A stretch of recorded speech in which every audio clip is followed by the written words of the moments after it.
राज्य के मुख्यमंत्री हेमंत सोरेन आउटसोर्स व्यवस्था से काफी दुखी हैं और वह मानते हैं कि इस व्यवस्था को खत्म किया जाना चाहिए, जिसको लेकर सरकार गंभीर है। प्रेस वार्ता को संबोधित करते हुए ग्रामीण विकास मंत्री इरफान अंसारी ने झारखंड ऊर्जा विकास श्रमिक संघ के अध्यक्ष अजय राय के साथ एक संयुक्त प्रेस कॉन्फ्रेंस आयोजित कर उक्त जानकारी दी। आगे बताते चले कि इरफान अंसारी ने कहा कि सरकार की प्राथमिकता है आउटसोर्स खत्म हो और उसको लेकर हमारा जो भी प्रयास होगा हम करेंगे।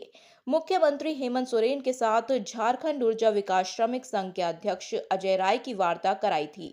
इस दौरान अजय राय ने मुख्यमंत्री श्री सोरेन को लिखित ज्ञापन संघ की ओर से सौंपा और उनसे अपने 6 सूत्री मांगों पर कार्रवाई की मांग की। इसमें काम करने वाले विद्युत कर्मियों की हालत बद से बदतर हो गई है और इस पर लगाम लगाया जाना राज्य सरकार का दायित्व बनता है। उन्होंने संगठन के 6 सूत्री मांगों से अवगत कराया। अजय राय प्रेस कॉन्फ्रेंस में घोषणा की कि 3 अक्टूबर से पूर्व अगर मांगे मांग ली जाती हैं तो ठीक है, नहीं तो आगामी 3 अक्टूबर से झारखंड ऊर्जा विकास श्रमिक संघ के हजारों सदस्य अनिश्चितकालीन हड़ताल पर जाएंगे। सुने आगे की रिपोर्ट। मैं सभी मीडिया के बंधुओं का स्वागत करता हूं। थोड़ा विलंब हुआ है, उसके लिए क्षमा प्रार्थी हूं, क्योंकि कुछ आवश्यक कार्य से निकले हुए थे, इसके कारण थोड़ा आने में विलंब हुआ।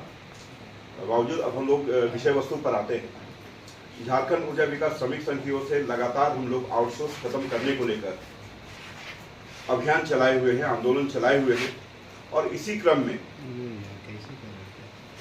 23 तारीख को हम लोगों ने प्रोजेक्ट भवन का घेराव का कार्यक्रम रखा था और अगले 3 तारीख से स्ट्राइक का नोटिस हमने ऊर्जा निगम को दिया है।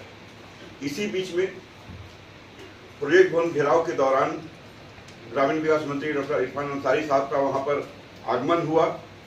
उन्होंने बहुत खुल करके हम लोग का सपोर्ट किया कि आपकी जितनी जो मांगे हैं सभी जायज मांगे हैं और वो पूरा होना चाहिए, क्योंकि इसमें हम लोगों ने जो मांग किया था कि जो आउटसोर्स 2017 से अभी तक जो लागू है उसके माध्यम से लगातार हमारे जो विद्युत कर्मी हैं उनका दोहन हो रहा है, उनका शोषण हो रहा है और ये खत्म होना चाहिए, क्योंकि हर महीने लगभग करोड़ों रुपए निगम का सिर्फ कमीशन के रूप में ठेकेदारों के पास जा रहा है और ठेकेदारों के इतना जाने के बावजूद भी वो हमारे लोगों का शोषण कर रहे हैं।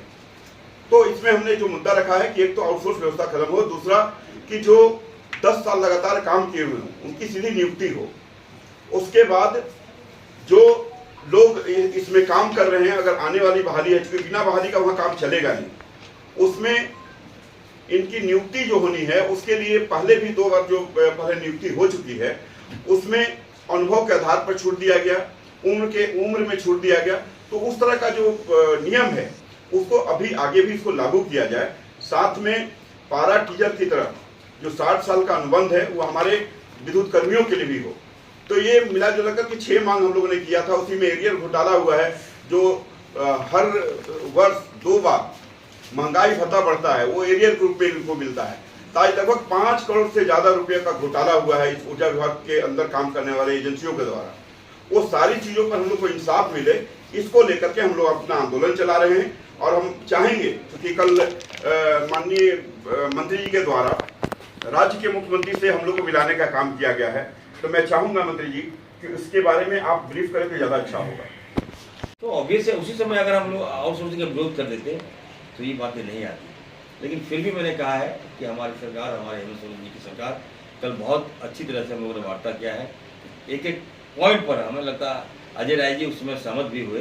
मुख्यमंत्री ने काफ़ी समय दिया और उन्होंने कहा कि आप लोग, इस समय नहीं है भी कि हम आपसे वादा करें और पूरा करें और काम करें, लेकिन मुख्यमंत्री जी ने कहा कि नहीं, आउटसोर्सिंग को हम लोग रास्ता निकाल रहे हैं, बहुत जल्द रास्ता निकालेंगे।